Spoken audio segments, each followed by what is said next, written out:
যাদের ক্ষমতা প্রতিষ্ঠিত হয়েছিল তারাই কিন্তু আপনাদেরকে নিরাপত্তা দিয়েছিল। ছাত্র জনতার নিরাপত্তার কারণে সেই সময় বাংলাদেশে কিন্তু মানুষ কিন্তু বেঁচে বসতে ছিল। কিছু দুর্ঘটনা হয়েছে, আওয়ামী লীগের লোকদের বাড়ি বাড়ি যায়, বিএনপির লোকেরা, জামাতের লোকেরা, আরো ছোট ছোট দলের নেতারা এই যুবলীগ, স্বেচ্ছাসেবক লীগ, আওয়ামী লীগের নেতা কর্মীদের বাসায় গিয়ে গিয়ে বস্তা বস্তা টাকা লুট করেছে, বস্তা বস্তা টাকা লুট করেছে। এই যে মতিঝিলে দেখছেন, মতিঝিলের ব্যাংকগুলো থেকে প্রাঙ্কে প্রাঙ্কে টাকা লুট করা হয়েছে। কিন্তু জনগণকে নিরাপত্তা তখন দিয়েছিল ছাত্র জনতা। এই 8ই আগস্টে যখন অন্তর্বর্তী সরকারটি গঠিত হলো, অন্তর্বর্তী সরকার গঠন করার আগেই চক্রান্ত শুরু হয়ে গেল সোশ্যাল কন্ট্রাক্টের বিরুদ্ধে, সামাজিক চুক্তির বিরুদ্ধে। তার প্রমাণ কি? তার প্রমাণ হচ্ছে দুটি।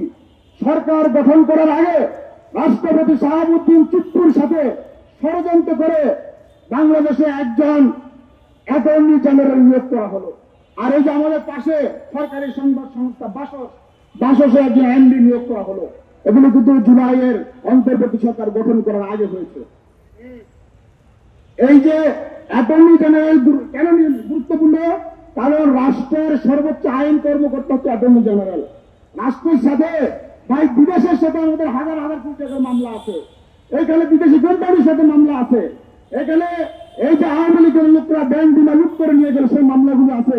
সেই মামলাগুলো দেখবেলের দায়িত্ব হচ্ছে কার? অ্যাটর্নি জেনারেলের। 5 আগস্ট যখন আওয়ামী লীগ পালিয়ে গেল, অ্যাটর্নি জেনারেল হিসাবে নিজেদের লোককে নিয়োগ দেওয়া হইল।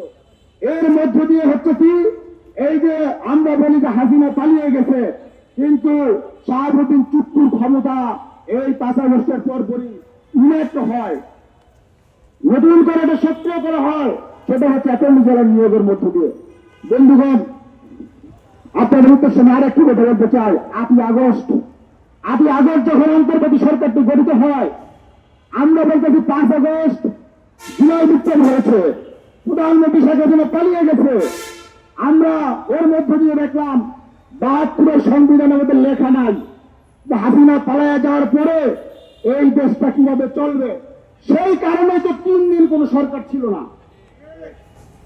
এই 72 সংবিধানে কোন বিধান নাই, প্রধানমন্ত্রী যদি পালিয়ে যায় তাহলে রাষ্ট্র কিভাবে চলবে। ফলে 3 দিন দেশে কোনো সরকার ছিল না, দেশে পুলিশ ছিল না, দেশে কোনো আইন আদালত কার্যকর ছিল না।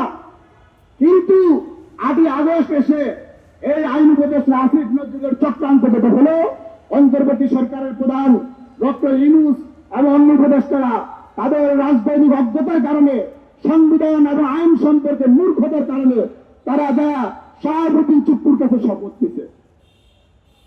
তার কি জন্য শপথ নিছে? অন্তর্বর্তী সরকার। আপনাদেরকে একটা কথা বলি, কোন সরকার যদি গঠিত হয় সেই সরকার তার মেয়াদ থাকে। আপনারা কি শুনছেন? তারা এই জন্য শপথ নিছে যে 1 বছরের জন্য, 3 মাসের জন্য, 6 মাসের জন্য তারা অন্তর্বর্তী সরকার হিসেবে শপথ নিছে। জুলাই বিপ্লবের পরে এই যে মূর্খদের শাসন কায়েম হয়েছে, তার প্রমাণ কি? 2007 সালে একটা সেনা সমর্থিত তত্ত্বাবধায়ক সরকার 2 বছর সরকার ছিল। 2 বছর ক্ষমতায় থেকে তারা নির্বাচন দিছে। আর ডক্টর ইউনূস 1.5 বছর থাকতে পারে নাই। কারণ কি? কারণ তারা জানতো না তো কয়দিন মেয়াদ ঘোষণা করতে হবে। তাদের কোনো জানাশোনা ছিল না। আর সংবিধানে কোনো মেয়াদ লেখা নাই। 2007 সরকার যখন আসলো তখন ফখরুদ্দিনরা বললো আমরা 2 বছর ক্ষমতা থাকবো। আর ডক্টর ইউনূস এসে বলতে পারেন আমি কতদিন ক্ষমতা থাকবো। এই যে বিরোধী দলগুলা, সরকারি দলগুলা, এরাও বলতে পারে নাই যে আপনারা এতদিন ক্ষমতায় থাকেন, এর মধ্যে এই করেন। এবং বন্ধুগণ, আপনাদেরকে বলতে চাই, আজকে যে জামায়াত ইসলামী প্রধান বিরোধী দল এখানে সমাবেশ করবে, তাদের অবশ্যই জাতির কাছে জবাবদিহিতা করা উচিত। কেন?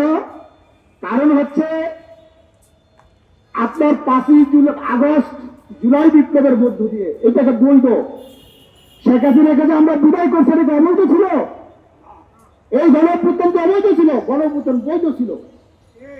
গণঅভ্যুত্থান বৈধ ছিল, কিন্তু তারা এখানে সংবিধানের মধ্যে বৈধতা খুঁজতে গেছে।